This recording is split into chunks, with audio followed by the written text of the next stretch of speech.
बहुत समय पहले की बात है। एक घना हरा भरा जंगल था। पेड़ों की फुनगियों पर चिड़ियों की चहचहाहट, झरनों की कलकल और नर्म घासों पर दौड़ते छोटे छोटे जानवर। लेकिन उस जंगल की खुशहाली में एक भारी डर छिपा था। एक भयानक खूंखार शेर। यह शेर हर दिन एक जानवर का शिकार करता था। न वो भूख देखता, न मासूमियत, बस दहाड़ता और झपट पड़ता। छोटे से लेकर बड़े जानवर तक कोई सुरक्षित नहीं था। जंगल में हर ओर सन्नाटा पसरा रहता। किसी को न चैन की नींद आती, न दिल से हंसी। एक के बाद एक जानवर गायब होते जा रहे थे। एक दिन जंगल के सारे जानवरों ने एक मीटिंग बुलाई, बड़ी चट्टान के नीचे, जहां कभी बच्चे खेलते थे। वहां हाथी, हिरन, बंदर, खरगोश, लोमड़ी और तमाम पक्षी जमा हुए। सबकी आंखों में डर और दिल में उम्मीद थी कि शायद आज कोई रास्ता निकले। हाथी ने गंभीर स्वर में कहा, अगर हम यूं ही मरते रहे तो कुछ ही दिनों में जंगल वीरान हो जाएगा। बंदर ने डरते हुए कहा, हमें शेर से बात करनी होगी, लेकिन कैसे? तब एक सयानी लोमड़ी बोली, हम उससे निवेदन करें कि वो रोज खुद शिकार न करे, बल्कि हम रोज उसे एक जानवर भेज दिया करेंगे। कम से कम बाकी जान बच जाएगी।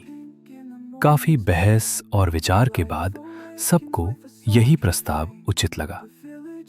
अगले दिन जानवरों ने एक प्रतिनिधि दल बनाकर शेर से मिलने भेजा। जब जानवर शेर के पास पहुंचे, वो जोर से दहाड़ा, क्यों आए हो मेरी मांद के पास? हिरन डरते डरते बोला, महाराज, हम आपके लिए हर दिन एक जानवर भेजेंगे, बस आप यूं इधर उधर शिकार करना बंद करें। शेर ने आंखें तरीरते हुए कहा, ठीक है, लेकिन अगर एक दिन भी मेरा खाना नहीं आया तो पूरा जंगल खा जाऊंगा। उस दिन से जानवर हर दिन एक साथी को चुनते और शेर के पास भेज देते। और वो बेचारा कभी हिरन, कभी सियार, कभी खरगोश शेर का ग्रास बन जाता। धीरे धीरे जंगल फिर से शांत हो गया, लेकिन उस शांति में डर की चीखें अब भी छिपी थीं। कुछ ही हफ्तों में अब बारी आई एक छोटे से सफेद भूरे खरगोश की, जो ना सिर्फ नन्हा था बल्कि सबसे मासूम दिखता था। सभी जानवर उसे देखकर उदास हो गए। बंदर ने कहा, क्या ये बच्चा अब गया काम से? लेकिन खरगोश ने मुस्कुराते हुए कहा, घबराइए मत, मैं लौटकर जरूर आऊंगा। सभी हैरान हुए। कोई जानवर आज तक लौटकर नहीं आया था, लेकिन खरगोश की आंखों में अजीब सी शांति और आत्मविश्वास था। वो जानता था, ताकत नहीं, दिमाग ही शेर को मात दे सकता है। खरगोश ने जानबूझकर देर की। वो एक टीले पर बैठा रहा, फूलों को देखता रहा, झरनों का पानी पीता रहा, और फिर दोपहर ढलने पर शेर की ओर बढ़ा। शेर बहुत गुस्से में था। जब उसने खरगोश को अकेला और देर से आते देखा तो दहाड़ा, इतनी देर से क्यों आया? तुझे तो मैं कच्चा ही खा जाऊंगा। खरगोश ने शांति से उत्तर दिया, महाराज, हम 5 खरगोश आए थे आपके भोजन के लिए, पर रास्ते में एक और शेर ने हमें रोका। बोला कि ये जंगल अब उसका है। उसने 4 को खा लिया और मुझे तुम्हें बताने भेज दिया। शेर का दिमाग भन्न आ गया। क्या? मेरे जंगल में दूसरा शेर? वो मुझसे भिड़ना चाहता है? खरगोश ने सिर झुकाया। हाँ महाराज, उसने कहा कि आप उससे डरते हो, और अब जंगल उसी का है। शेर गुस्से में आग बबूला हो गया। ले चल मुझे, दिखा उस घमंडी को। खरगोश उसे धीरे धीरे एक कुएं के पास ले गया। कुआं पुराना था, गहरा और शांत।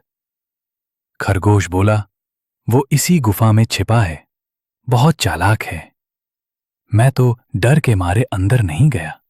शेर बिना सोचे समझे झांकने लगा।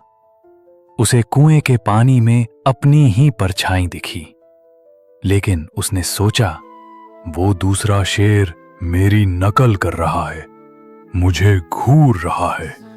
गुस्से में दहाड़ते हुए शेर बोला, तुझे सबक सिखाता हूं। और उसने छलांग लगा दी। पल भर में बड़ा सा छपाक हुआ और जंगल की सबसे बड़ी मुसीबत कुएं में डूब गई। शेर कभी बाहर नहीं आया। खरगोश धीरे से मुस्कुराया और जंगल की ओर लौट गया। जब वो वापस पहुंचा, पूरा जंगल खुशी से झूम उठा। जानवरों ने ढोल बजाए, झूम झूम कर नाचे। हाथी ने कहा, आज से तू हमारा नायक है। बंदर ने कहा, तेरी बुद्धि ने हमें वो आजादी दी है जिसकी हमें बरसों से तलाश थी। उस दिन से जंगल में फिर कभी कोई जानवर गायब नहीं हुआ। ना कोई शिकार बना, ना कोई डर में जिया। और छोटे से उस खरगोश ने साबित कर दिया, ताकत सबसे बड़ी चीज नहीं होती। सबसे बड़ी होती है बुद्धि, धैर्य और साहस।